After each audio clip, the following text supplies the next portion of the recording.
What's going on, everybody? Welcome into Blazers Uprise Live. Today, we got a very important stream as we're going to talk about the breaking news that came out a couple of hours ago, which stated that Trevor Ariza will not be playing in the NBA's return in Orlando.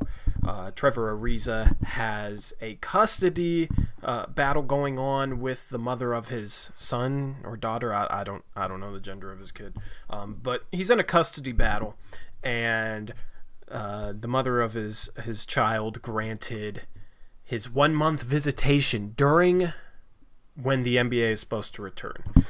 So we'll get into our thoughts on that.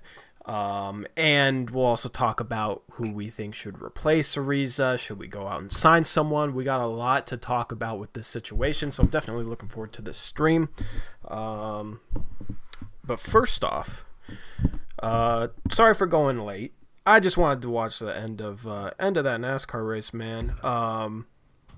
Cool moment at the beginning of that race. This kind of just touches on some of the issues going on in the world right now. Just the racial just all the racial issues and the racism that's going on in today's world. And I just gotta say, I know this is a basketball channel, but I'm proud of, I've been a NASCAR fan for years, so I'm proud of all the steps that NASCAR has taken. And at the start of that race, there was a really cool moment because yesterday there was a noose left in Bubba Wallace's garage, and he's the only African-American driver, and it's just, I hate seeing stuff like that, man. It just shows that you have people out there who have some serious problems to go and do something like that. And every driver walked Bubba Wallace's car up to the end of pit road today and stood with him in solidarity. It's just cool to see stuff like that. But I gave you guys a challenge last week where I was like, if you're ever going to give NASCAR a chance, watch the race this weekend. I want to know, if you're not a NASCAR fan, watch the race. I want to know if you're at least somewhat entertained. So Eric watched the end of it. Eric, was that somewhat entertaining? What'd you think of that? Yeah, I'm not one of those huge anti-NASCAR people. I don't go out of my way to watch it, but if it's on, I don't mind watching it. I know most of the drivers and stuff. Mm-hmm. But yeah, that was anytime you get a caution and you have that many people on the lead lap with 2 laps to go at the end on a speedway like that, it's definitely entertaining. And then you had 2 guys finish backwards at the end. And then the photo finish between 1 and 2, it was pretty good. Yeah, that was one of the most insane finishes I've ever seen, for them to wreck coming to the line like that. That was just awesome. I love super speedways. If they raced on a track like that for every single race, I think NASCAR would be a lot more mainstream. There's a lot of tracks out there that are boring, that are nothing like that. Yeah. But super speedways, that's why I was telling you guys, if you're gonna watch a race, watch a super speedway, just because of how they're always bunched up. The finishes are insane. The racing is just absolutely insane. So that's why I was telling you guys, if you're ever going to watch a race, watch this one, because it should be entertaining. So I wanted to watch the end of that. It was supposed to happen yesterday, got rain delayed, and then it got delayed a bit today. So that's why we're going live a little bit later, but definitely wanted to watch the end of it, and it didn't disappoint. So Ben said he's entertained. I was curious, because I know we have some NASCAR haters. So I was curious, would they find it a little bit entertaining or no? So that's why I was curious. That's why I wanted the haters to watch this race with an open mind and see if they were actually entertained. But anyway, Eat a Bowl of Rice says, I'm usually just a lurker, but I appreciate you for being one of the only Blazers content creators that I can stand listening to. Thank you, man. It means a lot. I definitely know we have some lurkers in here that don't usually comment, because we'll be at 20, 25 viewers and there will be 10 people commenting. So it's cool to hear from somebody who is lurking. So if you're one of those lurkers, maybe just say hi once in a while. It'd be pretty cool to see.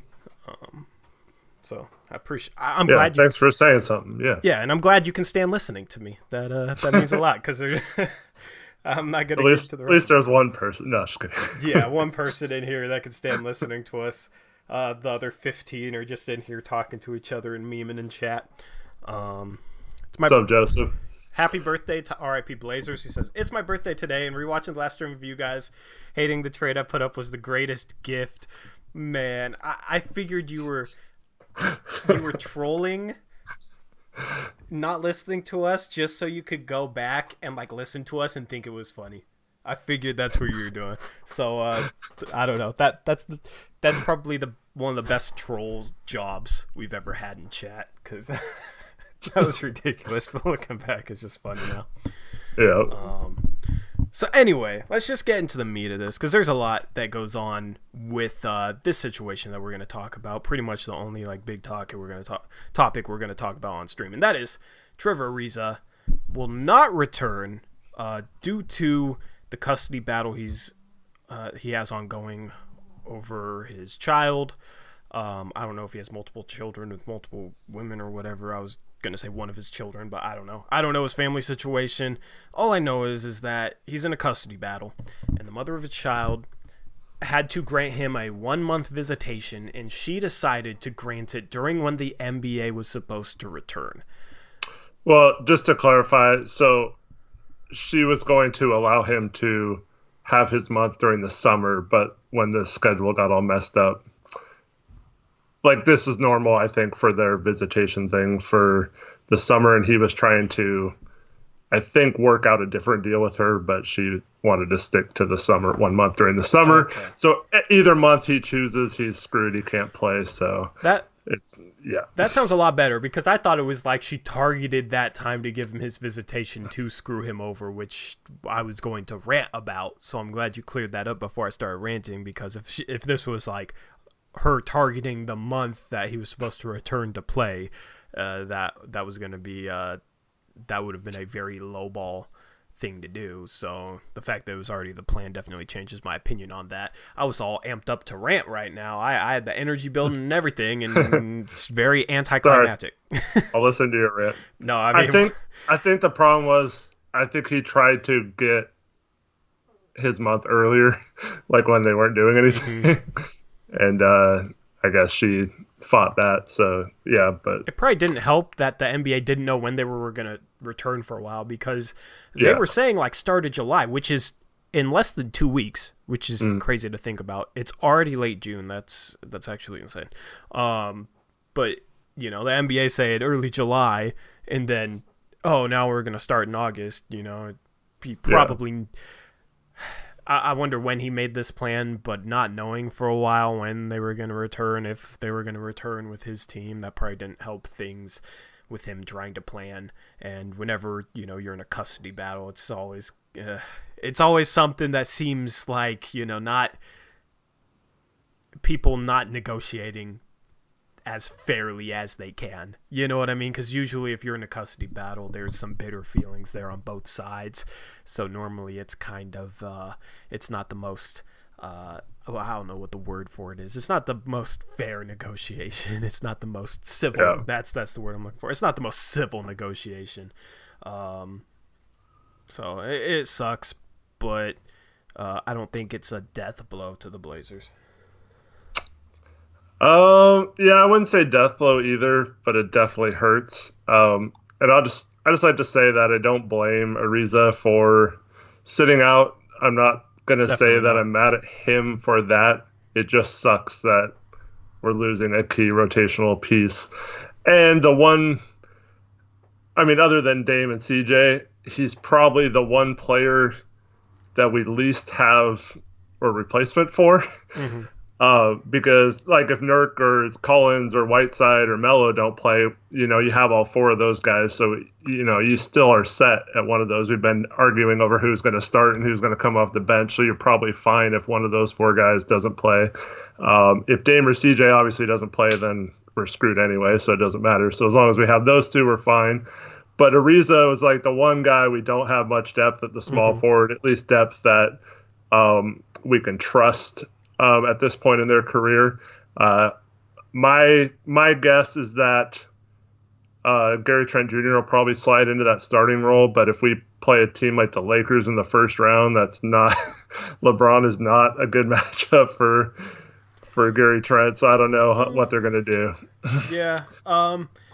Let me just say this before I get into my thoughts. I don't blame Ariza either. I think he has his priorities in the right place. It's a family decision.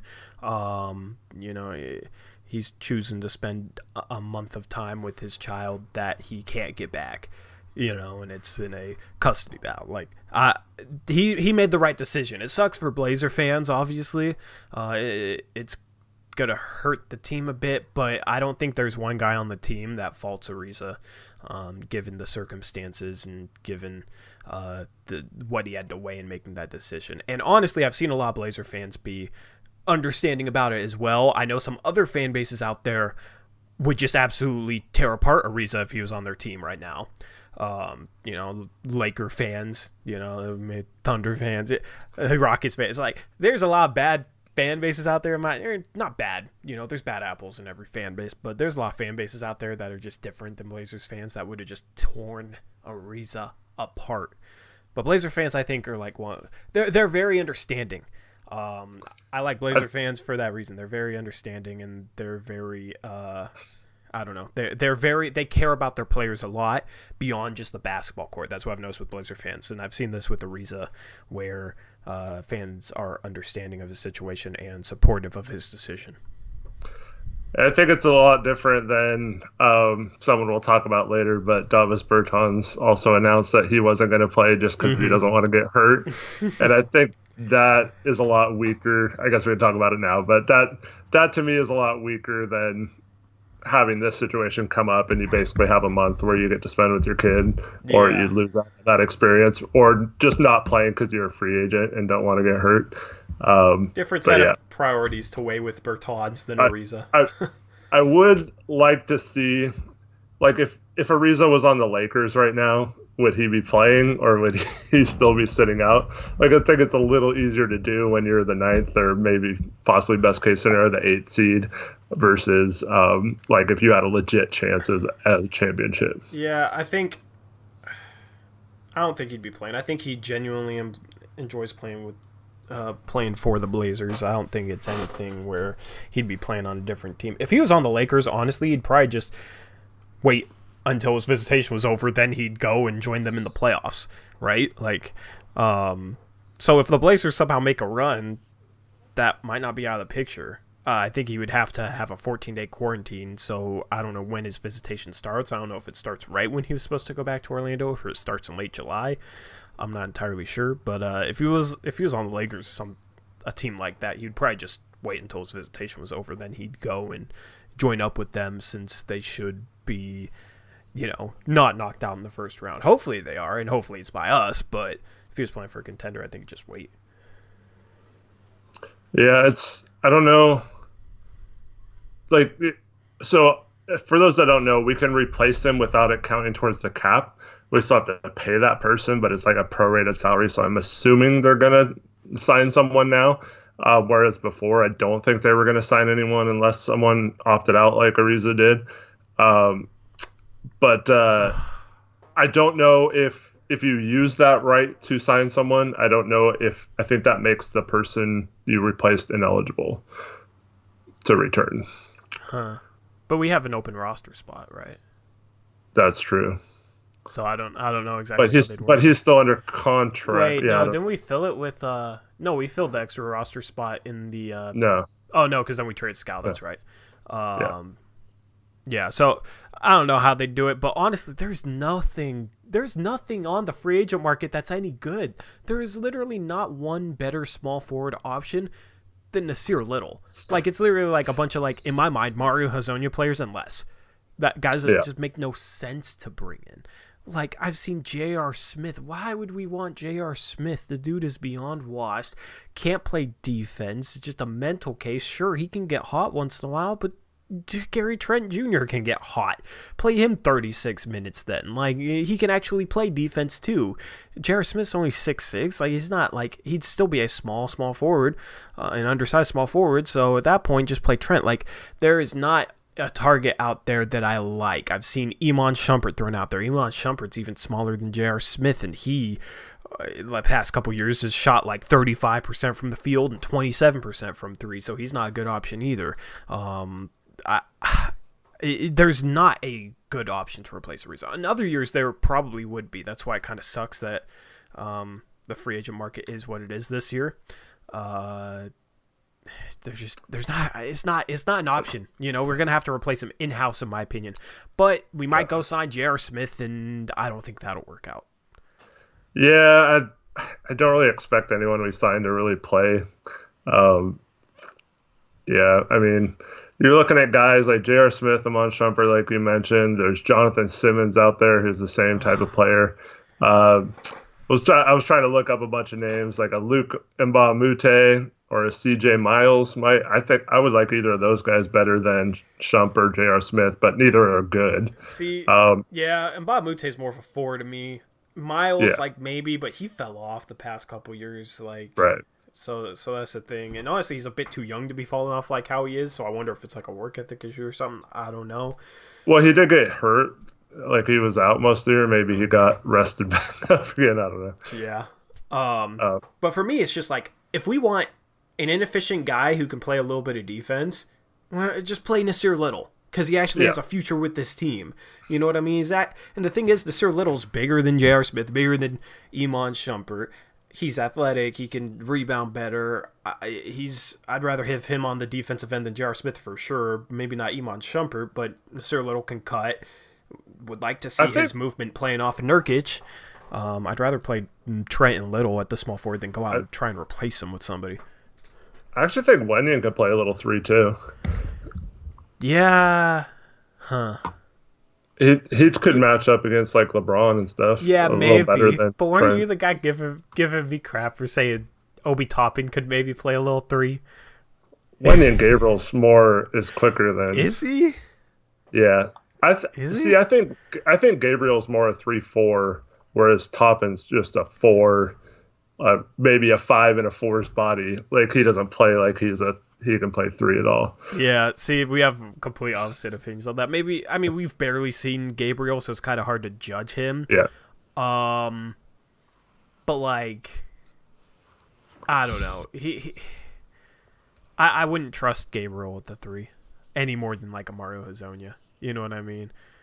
Mm-hmm. And thing is, given the options out there on the free agent market, might as well just roll with those guys. Like, I have such little confidence in like a Jonathan Simmons, J.R. Smith, C.J. Miles, Iman Shumpert type at small forward that, like, honestly, screw it. Play Gabriel at the 3. Play Hezonja at the 3 if you have to. At least they know our system a little bit. At least you know they're not going to go 0 for 10 because they won't shoot 10 times, which J.R. Smith could definitely go 0 for 10 and just be awful defensively. Like, I'm just not a fan of anything out there. I'm going to throw some names at you. All right. I just want to see what you say. Hit me. What if Gerald Green is healthy? Does that intrigue you at all? Slightly. He had that foot injury and he was supposed to be back best case scenario at the start of the playoffs. But now I'm not sure if he's healthy or what happened with him, if he had a setback or not. But he was waived by the Nuggets after that trade. He's not somebody who's good defensively, though, is he? But he's like an offensive spark plug, a little bit more consistent than a J.R. Smith. Yeah, maybe. And honestly, like, he's the type of guy, like, he's athletic and he's bigger than J.R. Smith. A little bit bigger. He's 6'6", I guess, so he's not really that much bigger. But he is a really good athlete and... hopefully a good cutter. I haven't watched him heavily enough to know if he's like a good cutter or not. But if he can cut, and with his athleticism, that might work well off of Nurkic. Nurkic's high post passing, Gerald Green used him as like a Jake Layman type. And he's a okay 3-point shooter. Shot 35% last year. 37% the year before, 35% the year before that. So he is a decent 3-point shooter. So that is like the one name that's slightly intriguing. Unless you got more. Hi, Mom. Yeah. Well, there's one name. This is like an extreme long shot, but would you give Dwayne Wade a call? Dwayne Wade. Get to play a little last few games with your buddy Melo. We do have Melo. I wouldn't give him a call just because I don't think there'd be any chance he'd come back. Yeah. And even if he did, he wasn't good his last season. He was not good his last season. He's an spurts, okay but defender, but he's 6'4", you know what I mean? So playing him at small forward is rough. He's just really undersized.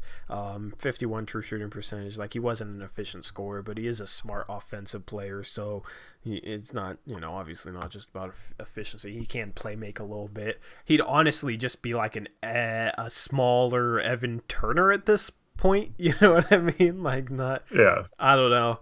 Like, obviously, but he's way better than Turner. Well, yeah, but like a guy who can't shoot threes, but can shoot mid range and play make a bit, and I don't know, it's kind of washed. Like, I don't know. Dwayne Wade would be fun to see. It would be kind of crazy to say like a year ago, like next year, the Blazers are going to be playing in August with Dwayne Wade and Carmelo Anthony on the team. Like, imagine hearing that. You'd just be like, what the hell type of universe are we in? Why are we playing in August? Why do we have Carmelo and Dwayne Wade? Oh, you only got Dwayne Wade because Trevor Ariza decided not to play in August. What? Like, oh man. Yeah, it's crazy. I think about a year ago to the day was. No, we didn't even have Whiteside at this point last year. It's just so crazy how much has happened with our roster in a year. But that would be the cherry on top, getting Dwayne Wade. Yeah, we had the draft was like a day or two away, right? So we didn't have Little yet. We're both hoping for Baisley. Yeah. But I wanted Little over Baisley. I just didn't think Little would fall to 25. So this is kind of along the Dwayne Wade train angle is Joe Johnson. Even though he sucks at threes now at this stage of his career, he used to be a good three-point shooter, but just get like a savvy bet. I don't even know if these guys are going to play that much. No, I wouldn't want Joe Johnson. He's not efficient, and the only thing he could do before was score. So, yeah, he's a ball stopper. Like, he's like a worse Melo, in my opinion. I don't know. I'd rather play. I don't think he'd be better than Hazonia at this point. He went off in the big three and the 3-on-3, with all the retired NBA players, and people were like, oh, he could still play in the league. Look what he's doing in Ice Cube's league. Like, really? And then he like got a contract after that, and then got cut within 10 days or something like that, right? He was the last cut for the Pistons, I think it was, this offseason. For the Pistons, bro. Their depth sucks. Like, he got cut. But like, they kept Kyrie Thomas, who hasn't done anything. Yeah, but, I mean, still. Like, why go out and sign him in the first place if he doesn't have a chance to make the team? And then he still gets cut from a terrible team. That just shows you, in my opinion, that he wasn't really doing anything in practice. He wasn't... He didn't deserve to be on the Pistons. He doesn't, I think Hazonia could have made the Pistons. R.I.P. Blazers, say yes in chat if you can hear me. Need to talk to this guy. But I don't want to talk if you can't hear me right now. Okay. So the rules are the lottery is set. So we can't tank and move up to 10. It's impossible. So tanking does nothing. The only way we can move up from 14 in the lottery is if both Memphis and one of the teams in the East lose out and lose the play-in games, and we move up to 12 is the highest we can do. But has nothing to do with our record or how we do. So it's pretty much worthless to tank. Yep. Okay, so bro, I love how people comment on a video from like before the start of the season, like in October of last year, and they say stuff like, how can you put Trae Young at mediocre all-stater? This dude is like high or something. Basically, I did a tier list or something back before the start of the season. I just got a comment 15 minutes ago wondering why I put Trae Young where he did. Well, obviously Trae Young is going to be bumped up more because he's a lot better now than he was at the end of last season. I love how I get comments like that. It's like, do you not realize you're watching a video that's 9 months old? Look at the date, man. All right, so this is kind of a joke, but I'll just throw his name out there. Alan Crabb. I was on... knows the system. I was honestly wondering if that would be a guy we might bring back, but why? You know what I mean? Like, just Gary Trent Jr. would be better defensively at the 3 than Alan Crabb. I think he's a better offensive player than Alan Crabb. Like, just play Gary Trent Jr. 36 minutes a game and have a spark of a splash of Nasir for 12 minutes a game off the bench. You know? Yeah, I think they're just thinking of. I mean, if you can sign someone, you might as well, since you can. Just to have some. Maybe I think Alan Crabb is honestly the number one potential target. Is Evan Turner a free agent? Nope, they never cut him. Why did they never buy him out? I don't know. Yeah, I don't know. That's weird because I know he left the team. Yeah, there was that rumor that he was in Portland, and everyone was freaking out. Why would you consider him? I mean, if he doesn't play, I'll consider anybody, you know. But yeah. I'd put him above Hazonia, but below Trent and Nasir. The only guy I would consider putting above Nasir that we've talked about is Gerald Green. That's the only guy. I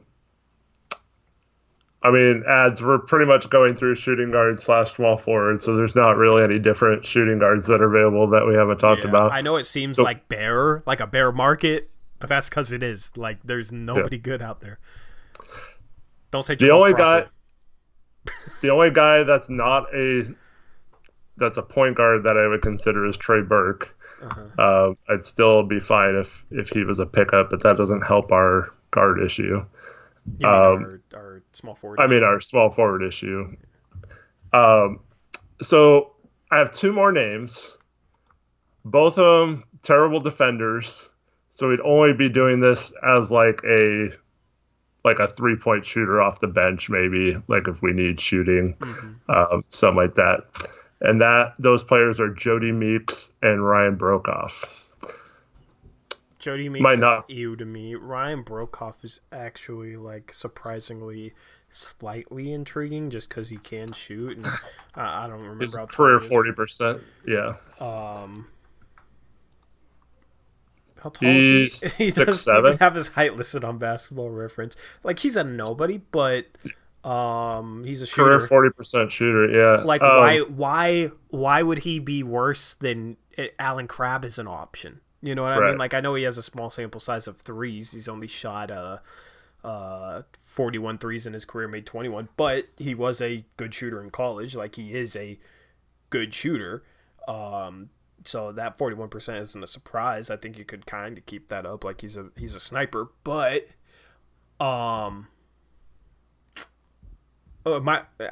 why would he be a worse option than Alan Crabb? Because Alan Crabb can't defend. He can't pass. He can't dribble.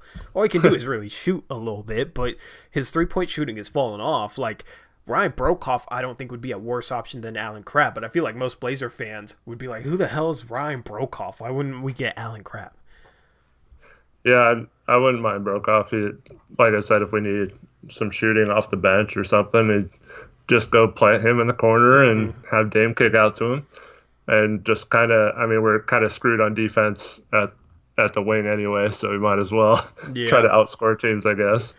So yeah, I thought that was kind of the most intriguing one. Him and Gerald Green are the names that stood up to me. What about Omri Caspi? Is he able to be brought over from overseas? I think anyone who's on a team overseas right now, the leagues are still continuing, so I think they're ineligible. Okay. I'm not 100% sure on that.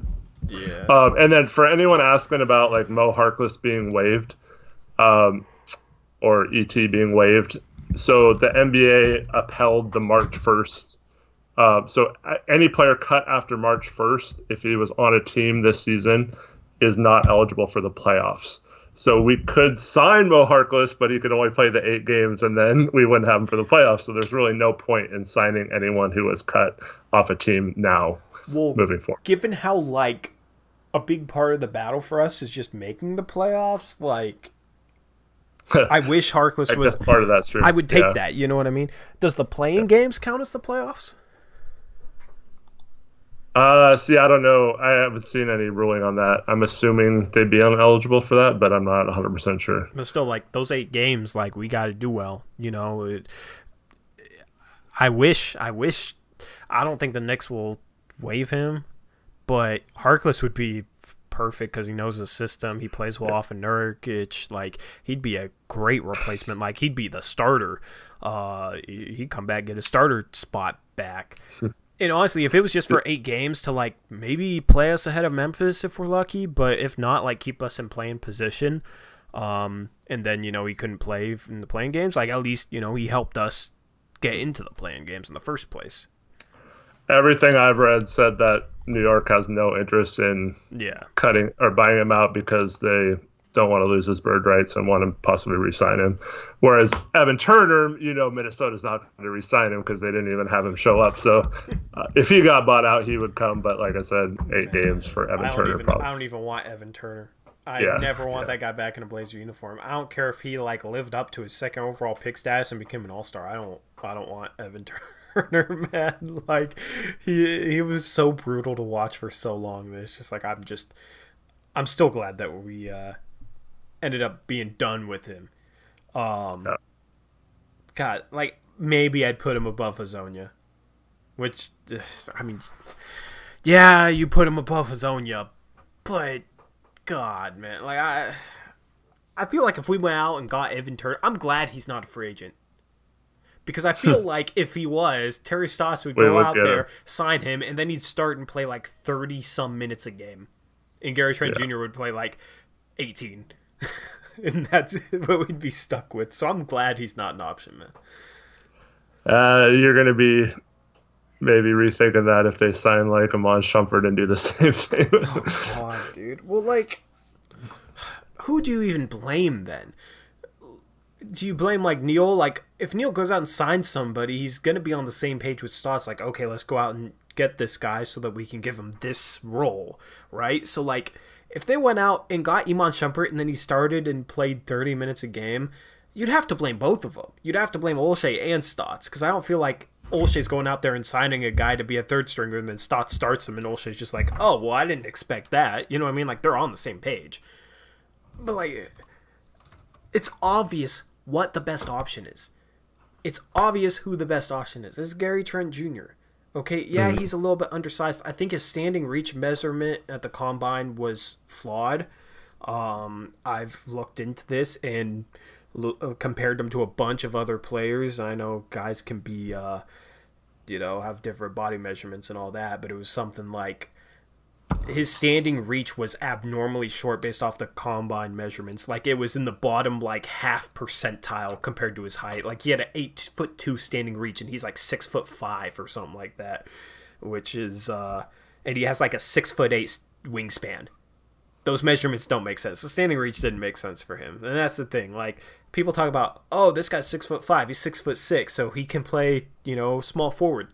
Standing reach matters more. Because you don't play basketball with the top of your head.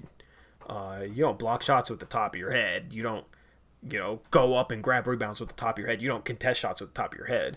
You can test it with your hands. So standing reach matters. So, I don't know. Like, I don't know what his standing reach is. It's kind of hard to figure out, like, what his true size is.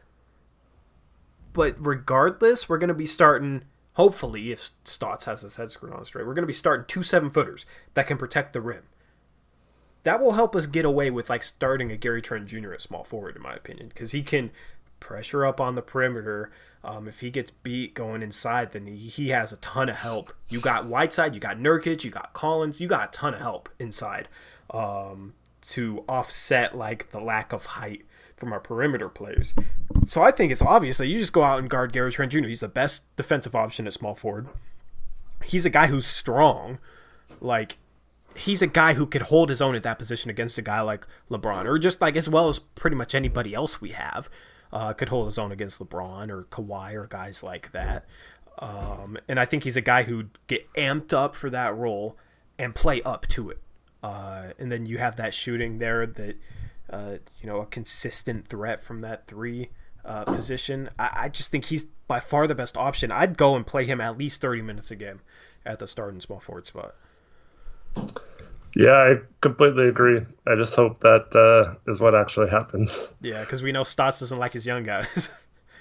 Yeah, He does, but he doesn't. let's see Hazonia starting. And speaking of Hazonia, Destrom, no, you're wrong. He says, I don't know why you guys act like Mario is an extremely good isolation player. He's trolling. He has to be trolling. Destrom No, is not. he says that stuff on Twitter all the time, too. And then Destrom, please be trolling. yeah. The other thing is, so a lot of people are talking about Miami trading Hassan and why we didn't trade ET and someone else. Well, one, we'd already traded ET. And two, so ET straight up doesn't work salary-wise for Whiteside. It wasn't enough money. And ET with Myers or Harkless would have been more money going back to Miami, and they needed to clear that money to get Jimmy Butler. That was part of the whole Jimmy Butler sign-and trade. So they couldn't have accepted any more money back to them than they had in that trade. Otherwise, they would have gotten Jimmy Butler, which was the whole point of trading Whiteside. Yeah, because they basically got back Harkless and Myers, and then they traded Harkless into the Clippers' cap space, yeah. $10 million. So they only brought back from us $10 million for Whiteside. They brought back Myers, and then Harkless went into another team's cap space. If you switched out Harkless and put in ET, hypothetically speaking, the Clippers wouldn't have had the cap space to absorb ET, so it wouldn't have worked for Miami. The reason Miami traded Harkless into the Clippers cap space and traded Whiteside's $27 million for Myers' $10 million was in order to fit in Jimmy Butler's signing trade contract. It was a 4-team trade. It was complicated. There was a lot of factors to it. It would not have worked with Evan Turner. And as Eric said, we had already traded him for Bazemore at that point. We traded him like 10 days before we traded for Whiteside. So really, there wasn't an option to trade for Whiteside unless we included both Harkless and Myers, which sucked because I wish we still had Harkless, but it was still a good trade looking back at it, in my opinion. Not according to RIP Blazers. Do you care to expand on that? Neil O'Shea sucked last summer. I mean, I don't know what you want him to do. He made the right decision with Hood, I thought, being the guy he chose to give the one contract we could give out. Not his fault Hood ended up tearing his Achilles, right? Hood was playing out of this world. Like, you couldn't have played any better than Hood played up until the point he got hurt, at least like percentage and efficiency wise. And then, you make the trade for Whiteside, which on paper is decent. The trade Turner for Bazemore was a fine trade. Like, I was happy with that trade at the time. Getting Little at the 24th pick or whatever it was, that was good. I don't know, like, what else was he supposed to do? I mean, I guess you could say he shouldn't have signed the minimum contract guys, but we're arguing about guys who shouldn't even really have been in the rotation as minimum contract guys, and we're only that way because of injuries. And it's not his fault. Zach got hurt too. Yeah. But like, I don't think he should have paid Aminu that much money. I was glad he didn't offer Aminu like $10 million a year. He had a good summer last summer. Yeah, I don't know what else you would expect him to do last summer. I mean, the only issue I had was like the fringe guys, like letting go of Layman. But honestly, I'm not even sure that was Olshey's fault because it was reported, at least to me. I'm not sure if it was public or if it was somebody that I trust talking to me. But I heard that Stotts didn't like Layman. And I honestly don't think that's really a surprise, considering how he yanked around Layman's minutes and how he played, Layman so inconsistently. Stotts didn't like Layman. So, honestly, like, letting Layman go somewhere else, I'm not sure that was Olshey's fault. I didn't like it, though. Hazonia was not the guy I would have gone after. Tolliver was not a guy I would have gone after. I think Olshey struggles at kind of working around the fringes of the roster, which comes back to bite us in the case of injuries. But overall, last summer, like, Dazan trade, good move. Bazemore trade, good move. Bazemore ended up playing terribly for us. Olshey couldn't have, like, foreseen Bazemore being that bad. And honestly, Bazemore wasn't even really worse than Evan Turner was for us. So it was still a fine trade, in my opinion. Some things just don't work out, even though they're the right move at the time. I think the Bazemore trade is a perfect example of that. Like Little at 25, good pick. What else did he do? Who else did he add last summer? I feel like I'm forgetting somebody. The Whiteside trade I liked. It was a good move. Maybe just Tolliver, Azonia, and Gasol. Oh yeah, Powell was just kind of a wild card and whatever. Well, but you look at what the roster should have been healthy. Or let's just say like everybody was healthy going into this year's playoffs or whatever. You'd have Lillard, McCollum, Ariza, Collins, Nurkic. Then off the bench, you'd have Hood. If everybody's healthy, you'd have Hood. You'd have Whiteside as the start of your bench. You'd have Gary Trent Jr. as well. That's a good roster. That's a good bench too. Yeah. So and that's what we should have going into next season. I'm assuming Hood accepts his player option. I think we can re-sign Whiteside. Now, if we don't re-sign Whiteside, then Olshey completely botched that situation by not trading Whiteside at the deadline and then losing him to free agency. But assuming we can keep Whiteside and Hood accepts his player option, we already have a good 8-man rotation with Lillard, CJ, Ariza, Collins, Nurkic, Whiteside, Hood, and Trent. And we have a pick, a mid-level exception, possibly a full mid-level exception. We have a $7 million trade of player exception to add to that 8-man rotation. He set us up to be in we don't really have the assets to go out and go get an Otto Porter Jr. or a high salary player, but we're in a decent spot roster construction wise. Mm-hmm. We have a lot of depth. Go ahead. Well, so RP Blazer said, why did you think Bazemore would work? Old 6'4" small forward. Well, Hood was our starting small forward. Collins was our starting power forward. So you talk about guys like missing Aminu and Harkless and guys like that. We had them covered with better options that played better in the playoffs and who are more suited for this team. And we didn't trade for a guy like Gorgie Jang because he still had 2 years remaining on his contract, and we have Nurk coming back towards the end of the season. So you wanted the best possible player that only had 1 year on his deal. And then, obviously Nurk had the setback with the calf thing, and it kind of changed their mind about trading Whiteside, I think, at the deadline. And, of course, we were not happy with that because we felt like with this season you shouldn't have factored in this season. It should have been long-term. Which didn't happen, but you had to make the most of it. And Whiteside's unreliable, but I don't know what more you want from the guy this year. He played fine. It wasn't necessarily his fault that we had the injuries and stuff like that. I don't know. I don't know if you can blame Whiteside or any of the moves last summer. It's just Bazemore wasn't even supposed to be the starting small forward. He was, a backup guard and kind of he wouldn't have even really played that much. So he's got even though he's 6'4", he's got a huge wingspan and can play some backup small forward. Mm-hmm. So it's not like you're asking him to be the starting small forward. Yep. Thing is, with Nurkic coming back for the playoffs, Whiteside was supposed to be the backup center too. Yeah. I think. Whiteside as a backup center is the second best backup center in the league, in my opinion. Trevor brought up a good point. We brought Bazemore in because we knew that the Whiteside deal, I guess, was on the table because they had talked about it before free agency. But they didn't have a good replacement for Hood if he left. And not saying Bazemore would have been a good Hood replacement, but at least you have some depth in case Hood didn't, because they didn't think there was any way Hood would take that partial mid-level exception. So when he took that, it kind of allowed us to do the Whiteside trade. But yeah, I don't think any of those moves were bad that summer. Now, if you want to say hindsight, sure, you can go from that. But I can't blame Olshey for that.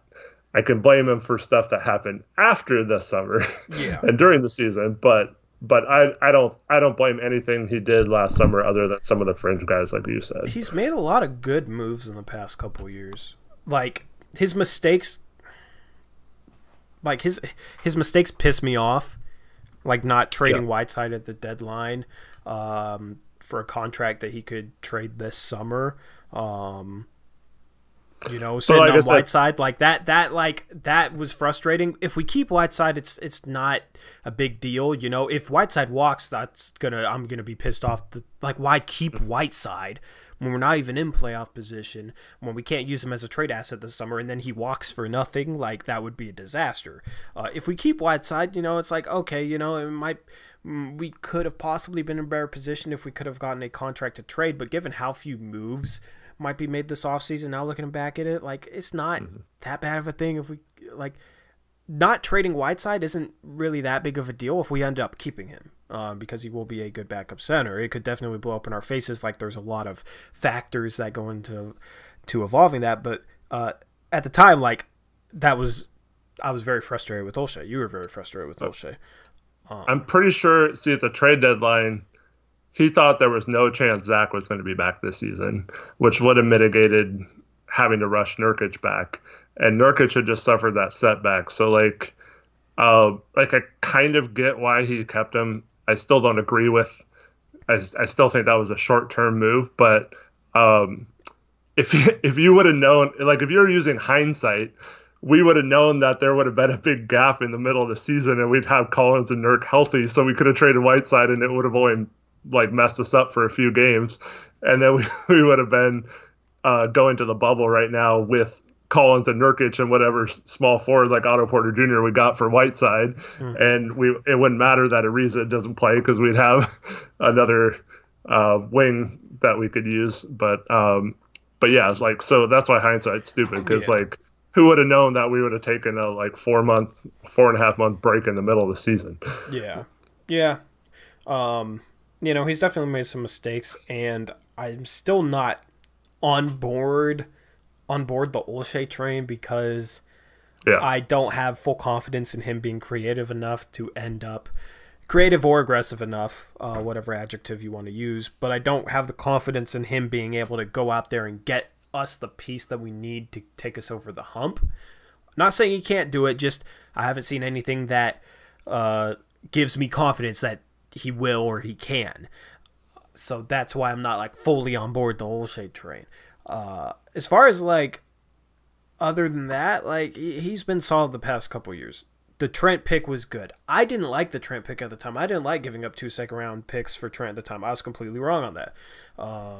Trent pick. The Hood trade was good. The Hood trade was good, which I was kind of on the fence with because it was okay, we're bringing in a guy who's kind of an ISO scorer who doesn't really move the ball, who's kind of an defender, has mediocre efficiency at the time. That was very and that trade ended up working out. The Whiteside trade was a good trade. The Seth Curry signing was a really good signing. Going back, just wish it would have been for multiple years. Yep. Yep, definitely. But that was a good signing. He's made mistakes like Stauskas and Hazonia. Like I said, he doesn't work good around the fringes, but he's made a lot of decent moves in the past couple years. The situation we're in now, you can't really blame Olshey for that. Yeah, I really hate that we traded Scal, but I'm not dumb enough to think that was Olshey just wanted to get rid of Scal. I'm sure that's not what happened there. Yeah, you can blame him for being in the tax situation and having to make that move, which, that was my one. See, the Ariza trade ended up being a really good trade. I just didn't like it because it pretty much ruined any chance of getting out of the tax and then having to trade a guy like Scal for nothing. Mm-hmm. The reason I was mad about that was, the reason I was mad about that was I thought, okay, we should trade Whiteside for maybe an expiring contract and a 2-year contract. Maybe a team's trying to get rid of Dion Waiters and he's making $12 million. Last year is the last year of his deal, and he's obviously not a contract that anybody wants, but maybe you can get him an expiring contract and some second-round picks, restock your second-round picks, and then you could use Dion Waiters' expiring contract as a trade asset this offseason, which you could then pair with Ike and Ariza to maybe go out and get an Otto Porter Jr. In order to match salary, or maybe go after a LaMarcus Aldridge level player. Maybe not Aldridge, but like we would actually have the means. Right now, we don't have the means to go out and get Aldridge. We'd actually have the means if we wanted to. It'd give us a lot of flexibility. So that's why. And the thing is, that would also save us more money than we saved by trading Scal. So it was almost like, why wouldn't we just keep Scal? Because I really like Scal, and trade Whiteside, save money, and get an asset that we could use this summer. That's why I was very frustrated at the trade deadline. It was all about our flexibility and like looking at what we had going into this offseason and what we could trade. So it was kind of like a lot of things that went hand in hand for me. But someone asked, what do you think about Jordan Bell? Real quick, Zippo the Hippo. I don't think we need a big right. We have Collins, Whiteside, and Nurk. Definitely don't need a Is he big. a free agent? Yeah, he got waived. Wow. I mean, I guess we could use an into the bench big, but like I don't know. With all those guys healthy, unless Melo opts out, we really don't need like a power forward center type. And if we did, I'd rather take a chance on a guy like Jonah Bolden reverting back to 2 years ago versus not playing at all this year. Yeah. But maybe like a Jonas Jerebko. There's a lot more intriguing power forward options than there are like small forward options. I'm not even sure I'd want Jordan Bell to be that guy that we went out there and got. Isn't Noah Vonleh a free agent? No, I think Denver kept him. I think he's still on the Nuggets. I'm not 100% sure on that. Someone look that up for me, Trevin. Just kidding. Trevor's just going to be our researcher. But yeah, it's just obviously you weren't saying this specific guy like Waiters, but that would have been complicated with Miami. You were just talking about like someone on a second-year contract because we couldn't have traded Whiteside back to Miami. But someone like that, like a Tony Snell type that has another year and about $12 million left. Like we could have gotten him and another guy that makes about the same, and it would have been about $24 million, and we would have saved more money than we saved in the Scal trade and kept Scal and gotten like Snell and another like a crappy like say Miles Plumlee or someone like that, just like a center that could not great, but can just play some minutes before we get guys back. And it would have been a lot better, and then we would have had Snell's contract to trade this summer. But and people will say, "Oh, well, those trades weren't on the table." Well, nobody wants those guys' contracts. Detroit would rather have an expiring contract than Tony Snell's contract. So yes, like these types of moves were available. Yeah, they accepted a second-round pick for Andre Drummond simply because they didn't want any contracts from teams that went beyond a year. Like they could have traded Drummond to like Charlotte for Batum and a first-round pick, but they didn't want a $25 million contract on the book next year, so they accepted less to get in a better financial situation moving forward. And they're also in a position where you got a guy like Christian Wood, they don't have full bird rights on, they only have early bird rights on, so they need cap space to offer him that. And so they're actually thinking long term, like, do I want to choose Wood or Drummond? And so like they accept way less than market value for a guy like that simply because they're trying to get rid of him. And then everyone says, oh, look, Detroit could only get a second-round pick for Drummond. Like, how do you expect to get anything of value for Whiteside if we traded him? And it's like we'd be looking for different things and for different reasons. So, but we weren't looking for a first-round pick for Whiteside necessarily. So the pick thing didn't really matter. Speaking of potential small forward replacements, free agent Corey Brewer plans to sign a deal with Sacramento. Brewer chose the Kings over multiple potential offers. So, gotta wonder if the Blazers were maybe one of those offers. He's a Blazer killer, but he's not a guy who's... he's worse than those other guys. Yeah, so... Especially on teams that don't run, because he's okay in like a up-tempo style offense, but not ours. Yeah. Yeah. So I can't really think of any other. But I would put him below several. Like I'd rather have him on Sharper or J.R. Smith probably than Corey Brewer. Yeah, I'm just kind of scrolling through Twitter at the moment. Just kind of looking at Blazers Twitter and whatnot. Um, yeah, you want to talk about like the people? Or go ahead, and I'll save that. I was just gonna. So Dizzy D mentioned if Carmelo doesn't play, should we bring out Zebo? Well, no, but yeah, that's gonna throw another wrench into things. At least then we'd have to start Collins, right? Yeah. But yeah, I don't know. I'd be surprised if he didn't play. Um, Well, I was gonna ask you a Melo like question, like the people saying play Melo at the starting small forward spot. uh, so let me just say this: Melo did not have a team for like over a year because he cannot move laterally very well anymore. And all the advanced metrics say that he is okay as a power forward and terrible the last few years. His last couple years on New York, his year in OKC, his few games in Houston, playing the three, he is completely outmatched. He's one of the worst defensive players in the league at the three. Whereas at the power forward, he's actually somewhere near just below average. So take your pick. Do you want like an average or do you want like worst defender in the league? Because that's your choices. If you play him at small forward, you're basically saying you don't care about defense from your small forward position, which is the most important thing we need right now when you have Dame and CJ as your starting 1 and 2. So I think it can be okay in short spurts.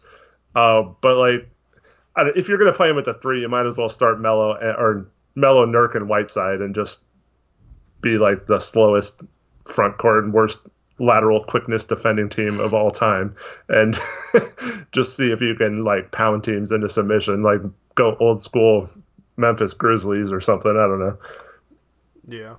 Yeah. It's definitely not an option. I mean, like it's not even like the it's such. It's so not an option that I hadn't even thought about it as an option this whole entire stream.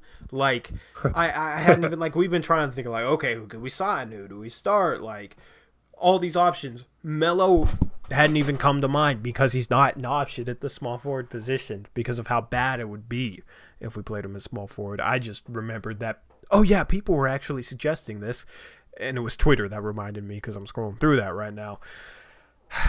And it's like writers are saying that. And it's just it doesn't make sense. Like he doesn't have the foot speed to guard power forwards. Yeah. Like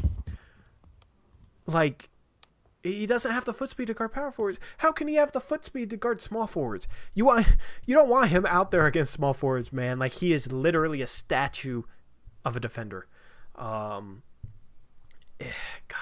and like he's just. I've been a bit outspoken. I don't think Melo has like been good for like he's been good for us because of how bad the options were other than him, but like he's not a good NBA player. He's not an average NBA player. He's a definitely below average NBA player, inefficient offensive player, ball stopper, doesn't defend. Like but the thing is, even though he's bad at power forward, man, he would be a nightmare at small forward. Let me just say this though. I'm gonna look this. Everyone's saying it's still frozen. Is when I'm gonna try and move out. Nice. So maybe in the middle of the season restart, but I'm hoping I can rent a house. I think we're back. All right. Yay. So, I think we're back. Okay. So what? Let me just say, like when I move out of here, internet shouldn't be an issue like it has been over the past like 6, 7, 8 months or so. I hope to move out here sometime in August, and I'll make sure I'm hardwired and everything's like as good as possible. You realize you've been doing this for a year now. What do you mean? Blazers up, right? Oh yeah, I started it May 29th last year, a day before my birthday. So yeah, it's crazy. It's already been over a year. I think like our first stream was like June 23rd, and it's June 22nd right now. So yeah, it's a year full circle, man. It's crazy how far everything's come. Just with like our comfortability on stream, because I remember like just the way it feels to like stream with you, like It's just completely different than it was a year ago. Just because like it was like I was still kind of new to it. You were Yeah. definitely new to anything with YouTube. Yeah. I remember scrambling to try and get the draft stream set up last year. That was a nightmare. Yeah, so I mean, like it's crazy. Damn, that was so long ago. But yeah, no, I mean, hopefully the internet will be better, studio setup will be better, and I'm getting a brand new mic. Like, there should be a lot of consistent improvements over the next 2 to 3 months in terms of like stream quality and not having these issues, and I'll be excited for that. Yeah, Anyway, for sure. Okay, so I was going to talk about Melo for a second. And in Melo's defense, the guy hadn't played in a year, and he comes in and has to be the starting power forward and play like 32 minutes a game. And he's not, at this point in his career, he can't be playing 30 plus minutes a game. I mean, So, it's not like he runs or slides his feet. no, I know, but like he'd be so much more effective playing 15 to 20 minutes and just being that little scorer off the bench. Come in, if he gets hot, you keep going to him in the post, and he just dominates some second units. Yeah. And so like I feel like it's not really his fault that Stotts overruns guys, and like because Ariza had that same thing. He was playing like 35 minutes a game when he came over here, And he Like, excelled. yeah, he was doing great. But like they're both older players. Like you can like do that for a short period, but like long term, that's not. I get not what a you're good saying, situation. but still, So- like. But I think Melo would be still an effective player. Like if they use him correctly in this restart, have Collins as the starting power forward, split Whiteside and Nurk's minutes, and then just let Melo play like 20 to 24 minutes off the bench and just be that spark plug. And he's going to win a couple games when he gets hot. And then you can leave him in the fourth quarter if he's having a good game. If he's having one of his 1 for 11 shooting games or whatever, and is being lazy on D, then you play Collins and Nurkic at the end. I don't trust Stotts to make the right decision on Melo, though. No, I completely agree, but that's what I'm saying. Like, I'm not necessarily saying that Melo is good or anything. I'm just saying, like, if he's used properly, I feel like he can still be an effective rotation piece in an offense. But I agree with you that I don't think he's going to be used correctly. Yeah. I fully expect him to be the starting power forward back, and he played 30 minutes Yeah, still. he could be helpful for like this bench because we don't have a ton of firepower off this bench, especially if we're playing like Simons and Little and Whiteside or whatever. Like, it could help to have a scorer. Next year, hopefully our bench is better. Hopefully we have Hood off the bench. Assuming we start Ariza and we have Whiteside, and maybe we have another scorer we sign with the mythical exception. Like, we wouldn't need Melo as much in that situation. We'd have Hood, hopefully. Yeah, so we wouldn't need a scoring quite like we do now. So yeah, I agree with you. I do agree with that. Like, if he has to be used at power forward, like if he's using the right way, like put that caveat on everything so people don't get confused. Like 20 to 24 minutes per game, all at power forward, because it's just not an option at small forward. And people keep talking about it, and I've been saying it all year. It's not an option as small forward, but people still will come at us like, just start Melo as small forward. It's like, no. So yeah, if he's hot, play him more. But like, I feel like Stotts is just gonna play him 24 minutes per game regardless. See, that would be one way to mitigate the loss of Ariza if you start Trent and then you lose that scoring off the bench. So Little isn't like a go-to scorer. Simons, you never know if he's playing. It's tough to know if he's gonna. If it just could be a year where he needs time, So it's kind of hard to know. And then you got a center like Whiteside or Nurkic playing with the second unit, so you could go to them a little bit. But Whiteside isn't like an extremely good post-up player, so why not just run Melo with the second unit and just give him the ball, let him post up, and see if he can get hot and score a couple buckets and buy you some time to rest your starters. Because there's been times where the bench has been awful this year and we don't score for several minutes and we ruin any lead we have, or we get down by so much that the starters have to play so hard to try to work that back. So, yeah, I would just run Melo off the bench and see if he just takes some pressure off some of those younger guys. Yeah. Yeah, we could really use Layman in this situation. I agree, Destin. Back to your point about Melo playing 32 minutes a game. I don't think he's going to be that much better by playing less. Because, yeah, you shouldn't be playing 32 minutes a game, but it's really not that physically taxing to play defense like that, and then offensively sit in the corner or catch the damn ball and just sit here like. But you do see spurts where, like, when he first came over, like, it seemed like he was trying really hard. And that could take a lot out of you. I don't know. It's not easy to keep that up. Yeah, but I mean, he plays lazy already. I just think that's like he doesn't. I don't know. Like, I don't expect him to play that much better if he plays half the minutes. Maybe slightly, but not like drastically. And he's already. I wasn't saying drastically. I'm just saying, like, a few of the times where he's a turnstile on defense, maybe he comes up with a stop because he has a little more energy versus at the end of the games. Because a lot of those times you were kind of ragging on him, it was like fourth quarter when he obviously didn't have a lot of gas in the tank and was. Like, he wasn't even trying some of those games. And you got to wonder if he's just, I mean, that's part of getting old. You'll realize it someday. Yeah. I just think he's slow as hell. He's just molasses, man. Man, we got people simping in the comments, man.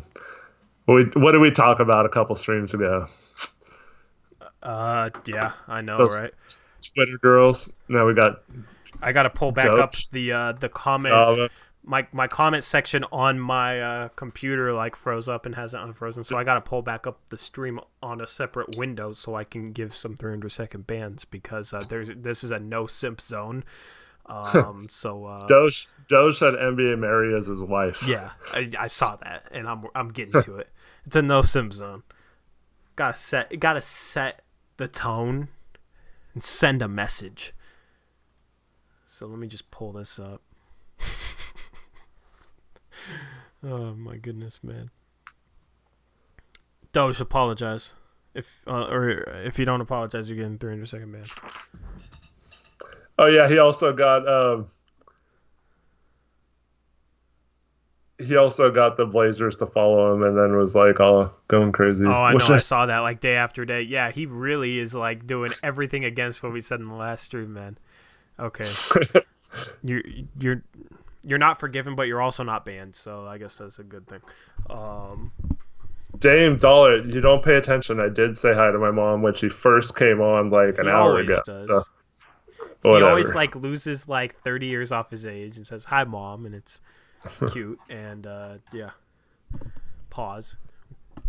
Where's the People's Mix? Is People's Mix in here? He was earlier. I think he left. Is Eric turning 70? He's closer to 70 than 0. I know. Anyway, yeah. What was I gonna say? I would simp for Brooke Olsen-Dam, no hesitation. Well, you'd be like sophisticated if you simped for Brooke Olsen-Dam. You know what I mean? So like, you'd be simping, but you'd also be sophisticated. So it's like it counteracts. You know what I mean? Like, I can respect you if you simp for Brooke Olsen-Dam because she's a real woman, you know. So whatever that means. I'm not gonna touch that. Yeah.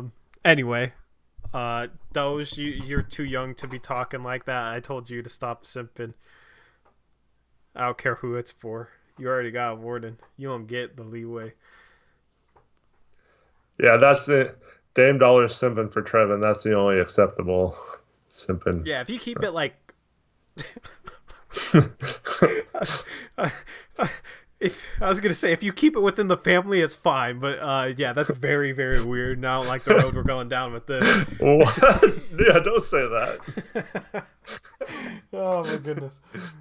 Yeah, that makes it. Well, like, you know, I know what you meant. I know what you meant.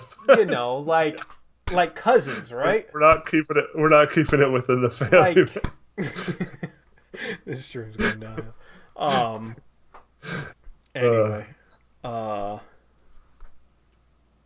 cute, not Tori simping for Eric. Yeah, you really just said like cousins. You didn't react to it. No, Trevor wasn't gonna. I was trying to like hope.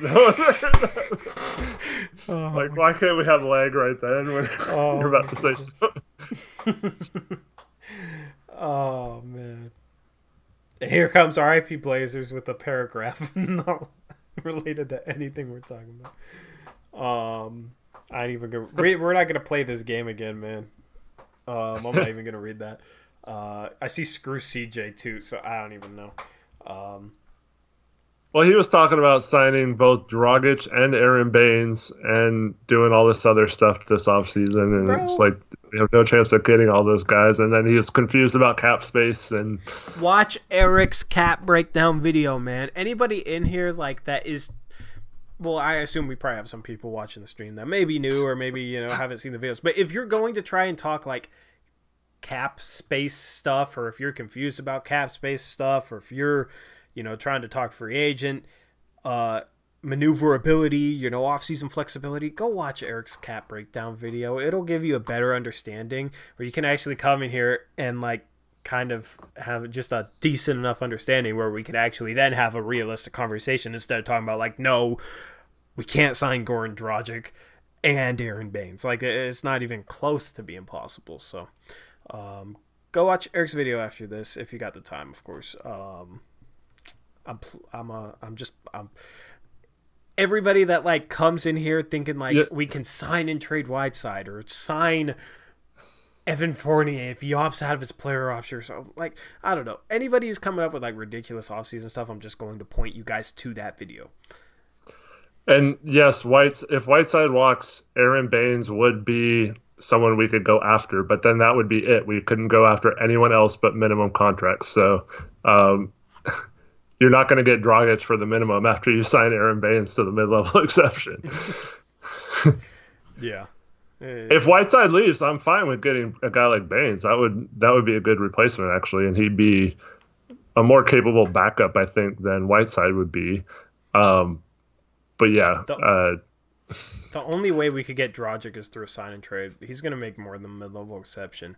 Like, the only way we could get Dragic is if we, like, traded Ariza and signed Dragic for, like, $16 million a year for a couple years, which I don't think that's a great move for us to give him a bunch of money for multiple years when he just come off the bench for us. But that's, like, the only way we could possibly get him. Which would... It's more realistic than like, oh, let's go get Aldridge by sign and trading Whiteside to the Spurs. It doesn't work by like, okay, you target another player on the team and then sign and trade one of your guys for that guy. The team has to pursue the free agent to start with in a sign and trade. So we could go after Dragic and get Dragic to agree to a contract and try and create a sign and trade around Ariza and Dragic. Yeah, Miami would have to agree to it too, though. So. The thing is, they did want Ariza at the deadline, so I do think that is a guy that they would like. Kind of fits what they're looking for in a wing. So I actually do think like that's like the most possible sign and trade out there. But you're still so Dragic, who had a problem on other teams that had other starting level point guards and wanted out in those situations. But now he's going to want to sign with Portland to be their backup point guard instead of signing on another team where he has a much better role or shot at playing time. He could still get like 27 minutes. Yeah, he still could, but I'm saying like, I don't know if that's the role he'd be seeking out, and I don't know if we're ever gonna sign a backup point guard either. He only started one game last season. Oh, I know he doesn't start a lot. I'm just saying, knowing his situation, like I think he's going to go to a situation that's best for him to play out this last contract as a starter or someone who's not behind one of the best players in the league. Well, I think in that situation, I mean, he is 6'3", so I think he'd be both your backup point guard and shooting guard. Yeah. So we basically play all the backup guard minutes, which in that case you can open up like 26, 27 minutes a game if you want. And a lot of contending teams have point guards that are better than him, and the teams that don't, do they have cap space? Do you know what I mean? So like, I do think like if you went out and offered him like 15 million or something like that, that would be intriguing for him. I'm not sure how close he is with Nurkic, because European guys, even if they're from different countries, can be close. I'm not sure how close he is with Nurkic, but you could I could see like Golden State trading for him or someone like that, like it happened in our mock-off season. Yeah. But I mean, like that's an option that I would consider if I'm Olshey. I would consider that option. Maybe you go out and, I mean, the money's going to be tight, but go out and do a sign and trade for Dragic. Don't use the mid-level exception. Maybe start Trent and play him 18 minutes a game. He can be like a Vonleh type starter at a small forward, and then you have Dragic off the bench with Hood, with Whiteside. That's like the best bench in the league. You know what I mean? Having those three guys off the bench. Dragic has played with Whiteside before. They have some chemistry. Like, that could be very intriguing. You know what I mean? If you had Dragic off the bench and Whiteside and a guy like Trent or Hood, depending on which one you started at the three. And then you'd still have the mid-level exception. I think you still have a little bit of space left under the tax to work with. Or you could trade the pick that we have for Bjelica and fit him into the traded player exception. Then you have Bjelica added onto that bench. Like, we have the means to make a really good bench. I do think Dragic is intriguing just because of like how good of a sixth man I think he would be, especially with how good other spots off our bench can be. Like, I want us to build as good of a bench as possible and see what that looks like with a Damian Lillard-led team. Yeah, I agree that it would be an interesting fit. I just don't think they'll give up on Simons and sign a backup point guard like that good of one. And and I don't know about giving up Ariza to do it.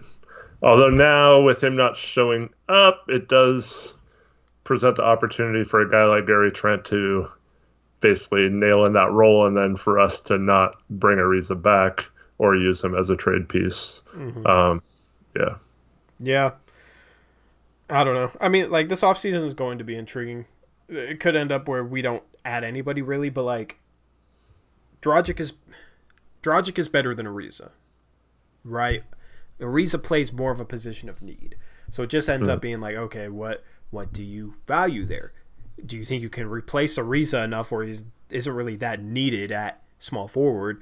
So then you can go out and try and, do a sign and trade and bring in Dragic just because he's better and just increase the overall level of talent on the team. Like, or do you just keep Ariza since that's the simple thing to do? He's shown can fit in here and he's played well here.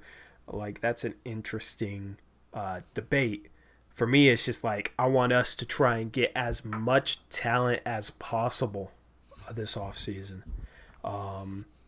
And basically, like, off the bench, if you have Whiteside and in Hood or whatever, like, I think the defense will be fine enough off the bench. You could just go out and get an offensive point guard like a Dragic or an offensive forward like Bjelica. I just think the starting 3 and 4 have to be defensive players. And then you try and they have to be 3-and-D guys, so like Trent and Collins or something like that, and then you try and build the best bench possible. Like, that's what that should be our method of thought this offseason. RIP Blazers, I'm just going to say no because it's really hard to pull off. Yeah.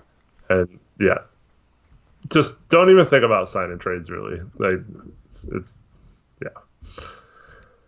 Yeah, I think the way I think of sign and trades is just like, it's a tool where if you can land a free agent but don't really have like the tools to be able to sign them, like mid-level exception money. We only have 9.7 million. Like Dragic's going to cost more than that. If we could land Dragic to a contract he likes, then you'd have a chance at getting him.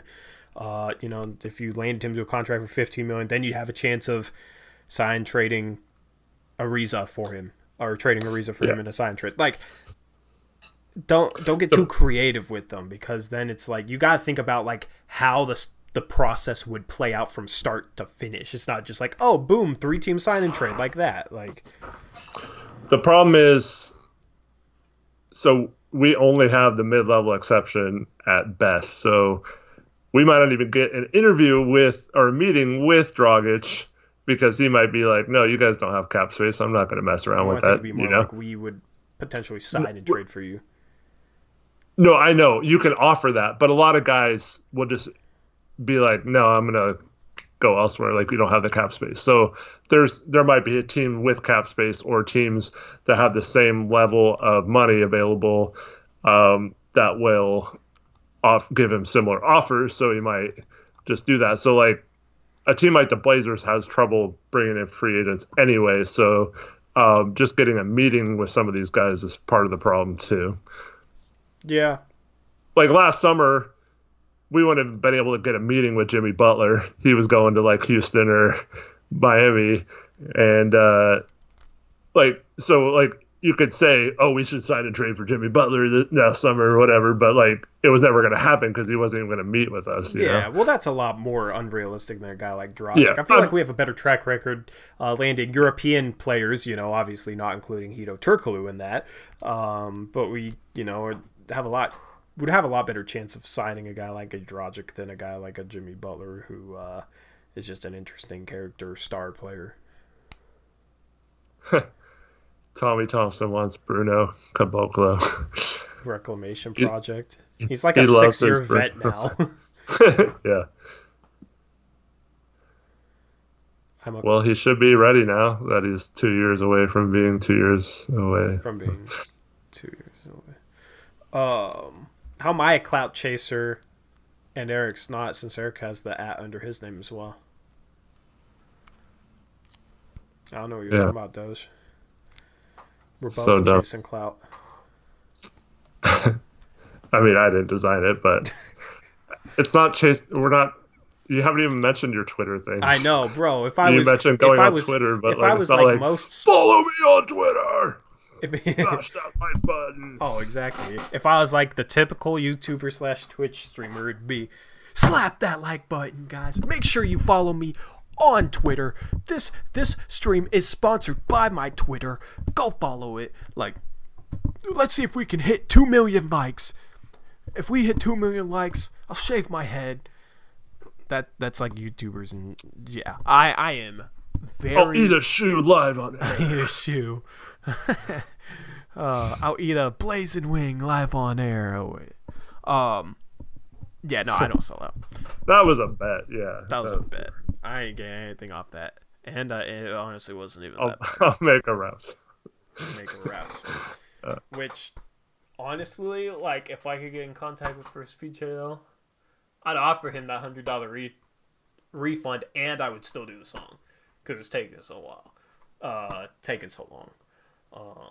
Yeah, you still have to eat nachos on air for Russell Westbrook. Yeah, I do. Yeah, I do. I forgot about that. That's so weird. God, that's the weirdest one. I'd rather drop a rap.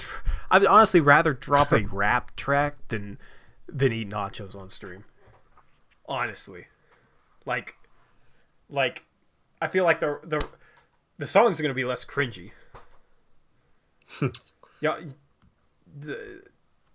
when people call it like rap song, that's like cringe. I just call it a track or a song. That's less cringy, by the way, for everybody out there thinking like, when's your rap song coming?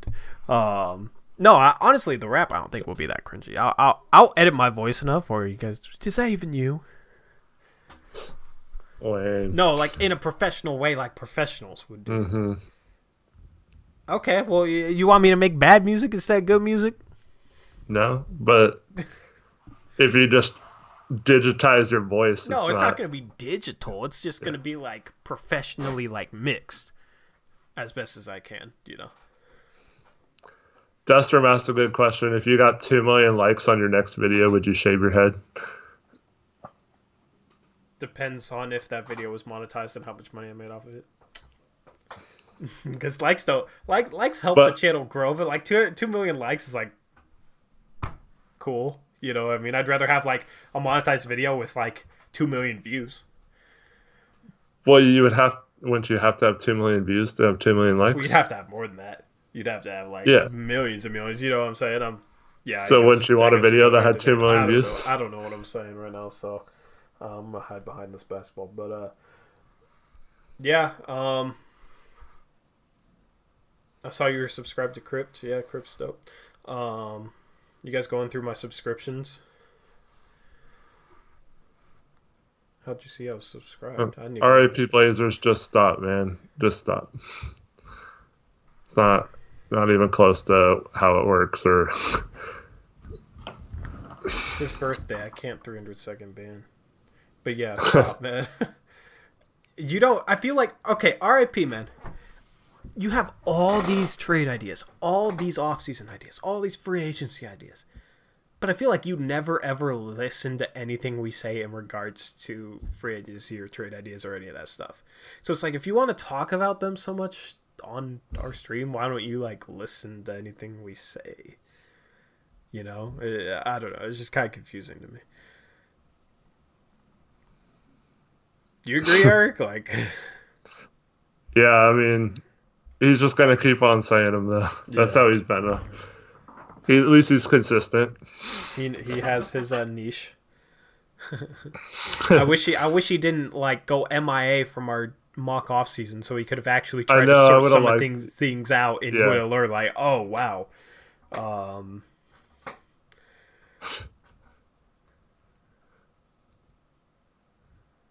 No, I do not sell duct tape. Sorry, Zach. I need some duct tape because this thing's like peeling.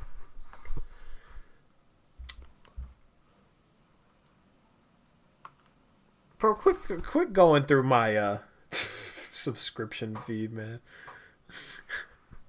That was just weird, dude. Me too, Torian. What do you need? Oh, duct tape? Why do you need duct tape?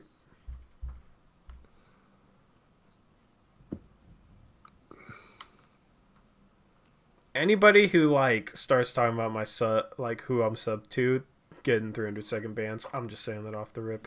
Why are we even talking about that? We could talk about that in Discord.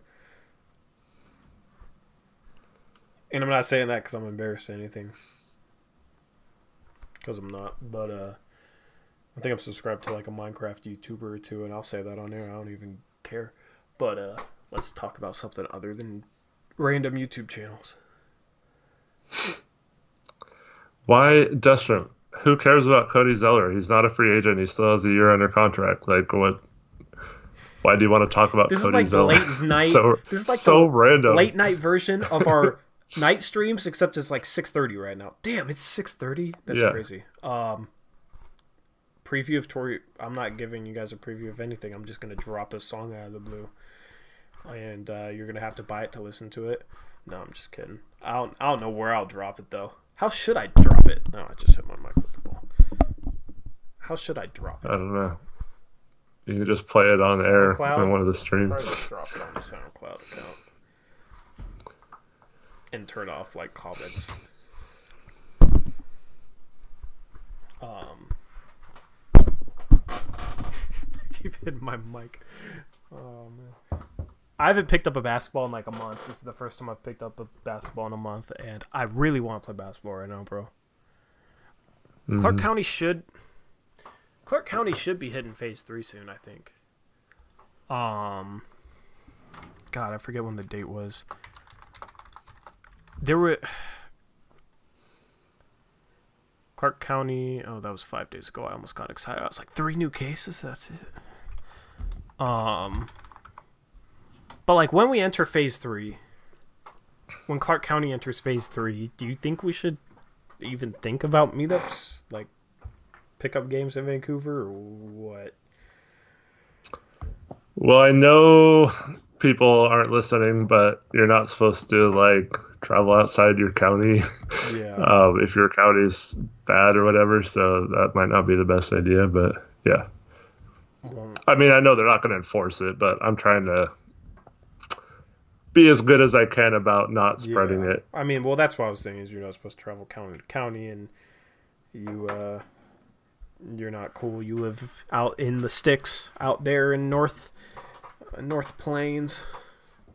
Um, I wish everybody just lived in Vancouver, so it's like, okay, we're all within the same county. We can go play basketball because I just want to play some basketball. But yeah, it's probably not smart to have people cross state lines, and it seems like it's getting worse in Oregon more so than in Clark County, from what I can tell. So I'm not really confident because that's the thing. If it was like you could have 50 people meetups in Oregon and in Clark County, then like obviously it's fine to cross state lines for that, right? Like, Yeah. Starting Wednesday, masks are required in all public indoor places in Oregon. in all three Portland counties and like four or so surrounding counties. Yeah. So, There. So okay, I'm just kind of looking at this. Like, I'll be able to people in Vancouver, but how many people watching this are in Vancouver? Okay, Doge is actually. Doge is from Vancouver. Oh no, No, you're been. he's I was gonna just say getting a 300-second ban because I told him. Why are we still talking about random YouTubers? I'm talking about basketball because I want to play. So the like threshold for us is 25 cases per 1,000 over like 14 days, and right now the rate of new cases per 1,000 in the last 14 days is 16.6. So threshold to go to the next phase for us is 25. We're at 16.6. Phase 3 is when we can have like up to 50 people meetups. I think we're eligible to enter into phase 3. God, I don't know. Let me in like less than a week. Yeah, in like 5 days. So at this rate, it sounds like we might be able to get into phase 3, which would be like 75% restaurant capacity. That would be up to 50 people gatherings, which is kind of weird to go from 5 to 50. Because like phase 2 is only up to 5, and then phase 3 is, up to 50. But since you guys are kind of behind us in Oregon, probably wouldn't be doing any meetups. Yeah, unfortunately. What's the situation down there? You said Wednesday is what? Masks are mandatory at all indoor public Okay, yeah, places. that's right. I wish they would do that in Washington, but Well, we'll see how it goes because they're not going to enforce it at all. So yeah, you're going to have people. Isn't AM from Vancouver? Well, like one person, 2 people from Vancouver, that's not enough for a meetup. It's like, I don't know. And honestly, I'm not even sure like how many people would try and come play basketball. Like, because I thought AM moved to like California or something. Did he? He's been gone for a while. Yeah. But yeah, I don't know. I mean, my gym should reopen. I might try if we get my rec league back because we're in phase 3. Then I might try and videotape some games and give you guys some content. I could put that on the 3rd channel because I'm gonna do like reaction videos for channel members and that type of stuff, and I might do a couple reaction videos just for anybody. So I'm probably gonna call it Blazers Uprise Extra or something. I don't know. But just like random stuff, like when I put together my studio, whenever I move out of here, like that type of stuff. Like I'll do like a studio creation video, that type of stuff, which would make sense on like the extra channel. Mm-hmm. So I'll probably end up with 3 channels, which I don't know. Like once I've been working like crazy So that's why I'm kind of behind at the moment. And I've been finishing up the stuff for the sim, which I'm like a week and a half behind on. But like I've been working like crazy, guys, so that's why I'm kind of behind. I'm gonna try and catch up tonight because I didn't end up working today, and I'm only gonna work like 4 hours tomorrow. So tonight and tomorrow, I'm really gonna try and catch up on the mailbag. Gonna try and get that out. The channel memberships video, gonna try and get that out. Gonna try and finish the sim stuff and like get us into the regular season for the sim. That is like the 3 things I need to do. Because I've set up the memberships, I've done the channel outro, I've done a bunch of like little stuff. It's definitely harder when I'm driving for 9-10 hours a day. Sure. Anyway, anything else you want to talk about? No, I think that's good. All right, yeah. It's a little late. It's weird. It's getting late. Yeah. Yeah. Honestly, like, I do like the night streams better. Yeah, me too. I wonder if it'd be to do like 2 night streams. I don't know. Like, I wouldn't be against that if the viewers wanted that.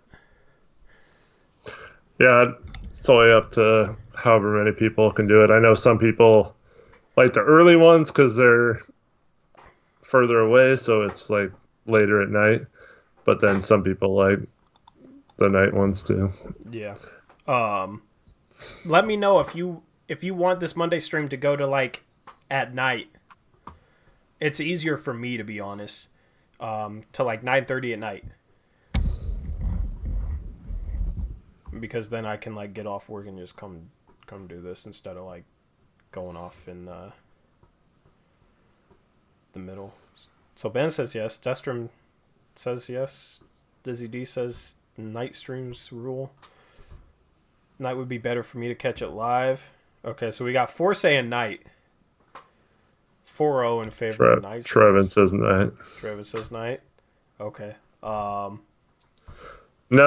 Ben, the world was supposed to end tomorrow, according to some people who are wrong.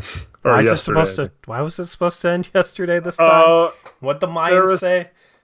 There was some theory that people calculated the Mayan calendar wrong because it skipped 10 or 11 days per however, like a year or however long period. So it really was 2020, June 21st of 2020 instead of December 21st of 2012.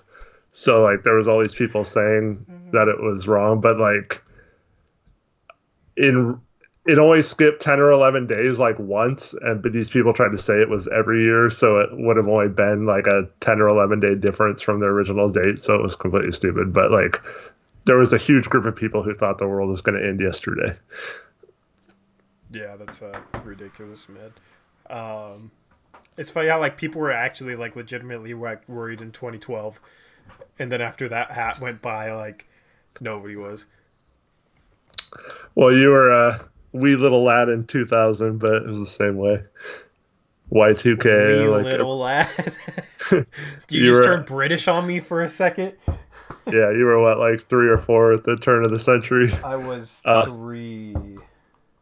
Yeah, so everyone thought like, because like all the computers were always set up to go 2 digits to like 99, and like everyone was worried like it was gonna but that was like a technological like worry, which like honestly the number one thing that would like send our world into chaos would be like a solar flare, like just completely wiping out all our technology. That's like the number one thing we need to like, that would just completely mess up everything, bro. Like, people don't realize how damaging that would be. Like, dude, we rely so heavily on technology, like so heavily. Like, if you ended up with like a solar burst from our sun, like the thing is our magnetic field like filters it out, so it's not damaging. But if you ended up with some like anomaly, one that was really, really strong, which happens every 100 to 200 years, like you could wipe out our whole like technological grid. Like phones would be fried, power lines useless, like everything. like communication down. Satellites. I think I don't know. People. That's the number one thing people need to worry about. And like, don't worry about it, obviously, because you can't control it. So don't worry about it. But, and that would just happen randomly. You know what I mean? So it's like people don't. I cringe when people buy into like, oh, Mayan calendar says this. Like, obviously their civilization died off before they could keep adding to the calendar. Like, that's what I always thought with that. Yeah, that's the thing. It's just like, yeah, or the earthquake. That would be better. Was it just supposed to go on forever? The calendar, like, yeah, there has to be some into it eventually. Yeah, I mean, it went for like hundreds of years, right? Or even longer. Yeah, exactly. It just doesn't make sense, man. People are weird, but people like will sell books off of like, prepare yourself for doomsday, coming to a town near you on June 21st. I don't know. It's just a whole section of people that put out like that type of nonsense, and then there's a section of people that buy into it, and it's just so confusing to me. Like, why are you listening to this? Yeah. But, isn't Portland supposed to be gone by 2050? Where the hell did you hear that? Well, there's supposed to be that mega quake that everything left of I-5 just goes into the ocean, basically. Yeah, that's false. An asteroid crashing into us. Humans have been around for hundreds of thousands of years without an asteroid crashing into us. Yeah, it could happen at any time, but like, it's so like an asteroid that would cause significant catastrophic effects crashing into us is so rare. It hasn't happened in thousands upon thousands of years. So no reason to worry about it, you know what I mean? By the time the next one would crash into us, we'll probably have the technology to make it so that it won't. Yeah. So I don't worry about asteroids and that type of stuff. And if it did come, there's nothing you can do about it. So, like, what's the point of worrying? I mean, I'm worried because I want to, I want to go out like that. You know what I mean? But, like, if the world just ended or it was the apocalypse or something, like, I mean, the world would end. So, like... No, I'm flying to Mars. Would it really matter? I'm going to Mars. Okay. But you can have fun down here. You'd be dead by the time you got to Mars. Nope. Go in a Tesla spaceship. Yeah. Okay. But yeah, no, the asteroid, like me, I rely on technology to do my job. Like, it's just like, what if technology was gone? I don't know. It would, given how bad we've handled this virus, it's just like we would not handle that. Like, yeah. Oh my goodness, man! Like, we completely botched our response to this virus. But yeah. Anyway, if I get my rec league back, I'll post like games footage for the hell of it on like the extra channel. Because it should be easy to just set up a tripod in the corner of the gym. Can I do like the announcers are going to do for the NBA startup and like commentate from my house on your game? Like, That'd be do the play-by-play. It wouldn't be able to be live, but I wouldn't be able to stream it because their Wi-Fi there sucks. But like a post recording, I could do the play-by-play afterwards. Yeah, that'd be funny. We'll have to do that. Just good. I could have like some sort of contest for a weekly guest color commentator. Yeah, for real. That'd be awesome. That'd be like a member perk or something. You'd have to get Westbrook on that. So many people would just like want to do it to like make fun of you. I know. That's why if you're gonna be commenting, I'm going to give you a good game to commentate, not a bad game. I'm gonna make sure of that. Oh, so you're like Java then. The thing is, I regularly have good games, so it's not going to be like a big deal, you know. It's just can't give you. My man Doge doesn't want us to see any of his footage. I'm also not talking as if I'm going to go into the NBA As if it's like a Right. foregone conclusion. As if like Calipari should already be hitting up my line, like, please come play for us in 5 years. Doge, give us some footage, man. If you're as good as you say you are, let's see it. Yeah, that's true. We're not going to the NBA. I'm going too. Nope.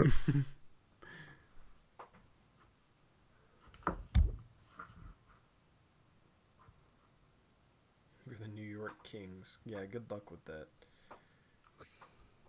Maybe you're my player and you're my league. He does do that. I've seen him post pictures. No, the closest I'll be into the closest I'll get to the NBA is when I'm a like multi-millionaire 10 years from now, and I bring Portland, a G League team, to Vancouver. That's the closest I'll get. If I had like a ton of money, I would try and do that. That'd be dope. Like build like Vancouver needs like an arena like that. You're gonna totally play yourself in a game. Well, I wouldn't have that level of control. It'd just be like building like a stadium. Obviously, it's not going to be an NBA stadium. Like G League stadiums are a lot smaller, but just building something suitable for a G League team, then trying to convince the Portland Trailblazers to have a G League team in Vancouver, which would make sense. Like it's close to Portland. Like Doge, how can we hate and not want to see you win when we can't even see you at all? Like we have to see you first before we can hate on you, us seeing you. We're literally asking to see you play since you say you're so good, bro. Oh my goodness. Tori would get demolished. Yeah, almost as demolished as Doge would get playing me 1-on-1. Beaverton swoosh. Whatever. Vancouver Volcanoes would be the G League team now. He's already an average NBA shooter, 3-point shooter. Bro, can he? I bet he. Oh, I want to see him get it to the rim from NBA 3-point range. Let alone make them consistently. Let alone hit 10 in a row like it's nothing. Because like Dwight Howard, Yusuf Nurkic could probably hit 10 in a row, cherry picking footage. Hit from NBA 3, and they suck. They're not average. I mean, Nurkic hopefully he's becomes average, but Nurk out there killing it. Bro, people got so hyped like, oh my god, stretch 5 now, he's gonna be hitting so many threes. It's like, bro, I could do that if I was shooting well. Like, yeah, I took it more as just I like the way he was moving around, running, and it's just like he hit 4 threes. He looks healthy. Like, cool. And then I had people like try to argue that like he like can be a floor spacer for us. It's like the only season he shot threes, he shot 10%. Like, how do we know he can be a floor spacer? Bro, if you can easily hit 10 in a row, prove it. Enough talk, prove it. All you're doing is this. You're yapping. Prove it. Give me footage of you hitting 10 in a row. Give me footage of you playing. I don't know if you saw the one they posted about Dame today. Of him hitting threes? Yeah, from like 5 to 8 feet behind the line, just cashing everyone. That's the same. That's Dame, though. Yeah. I have Dame range easily. I could do that, bro. I mean, like, what? You don't have a camera? You don't have a phone? I don't have a camera. Excuses, bro. Real winners don't make excuses, bro. I don't know where I'm going with that.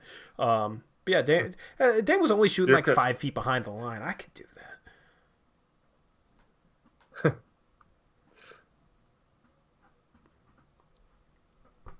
Yeah, I just like that Nurk didn't seem to be favoring his leg or anything. He seemed to be moving well. I mean, I'd hope not. He got hurt 15 months ago. No, I know, but like there's always a mental thing. Yeah.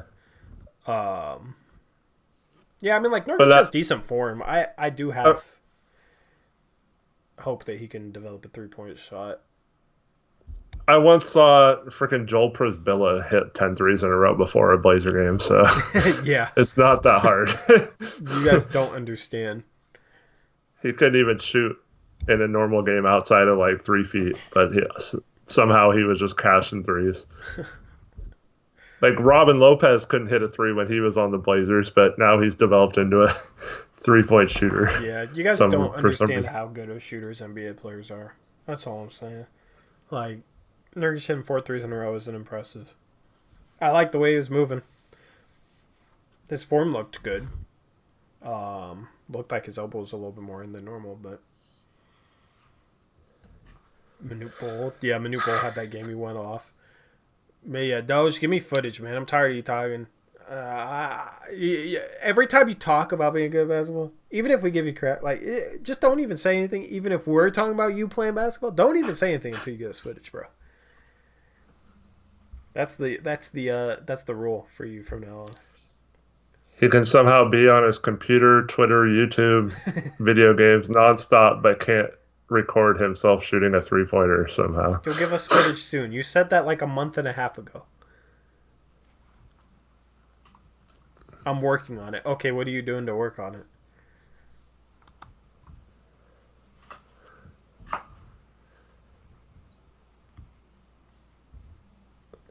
Ben, you got footage? Ben, you All right.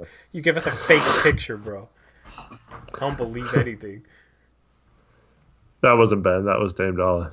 Oh, was it Dame Dollar? Oh yeah, it was Dame Dollar. Never mind, Ben. The fake dunk That's picture. right. Yeah. They're the same age, but yeah. I always thought Ben was like 20. You can't set up your phone to record you like shooting from a distance. Man, that's now the excuses Yeah, are just see, here come the excuses, bro. I used to set up my phone in a damn tree to record myself shooting outside. I set it up in a tree, in between like two branches. put on a man. car or just have it on the ground kind of angled up Have with it on like a a rock or curb. something. Like balance, yeah, and then just shoot. You'll get See, Oh, here comes the lies, man. there's there's a good question What? from Dizzy D. What will we see first? Well, let's bet on it. Tori's rap song or Doge. Hopefully his footage. Hopefully his footage. I could go out and get you guys footage and come back, upload it to my computer, and play it in the stream within 10 minutes. So hopefully his footage. Yeah. These are all. I kind of hate when you do that. I'll say something with like a lot of emphasis, and then I'll stop, and it'll be silent for 3 seconds, and it's just like, yeah. Always makes it feel a little awkward, bro.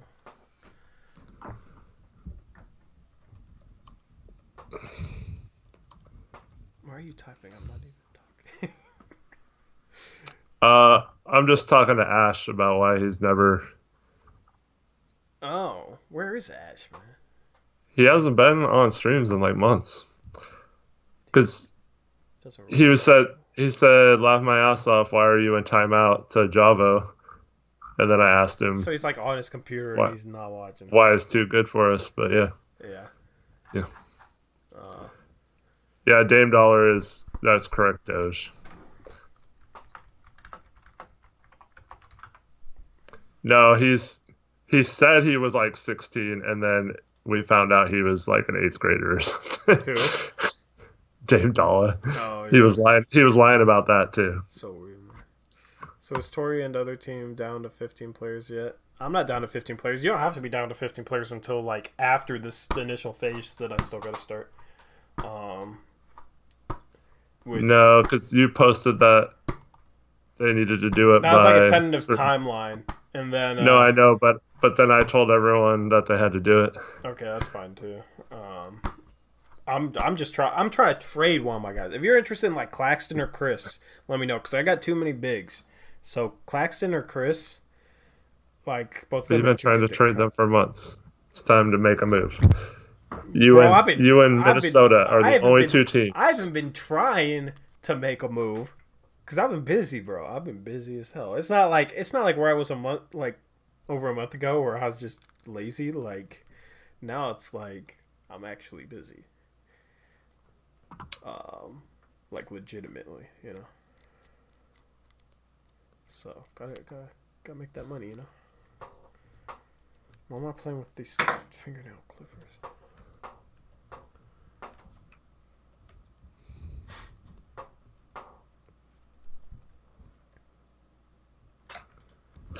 He says he's just busy today. Another guy with excuses. But he's in the Discord.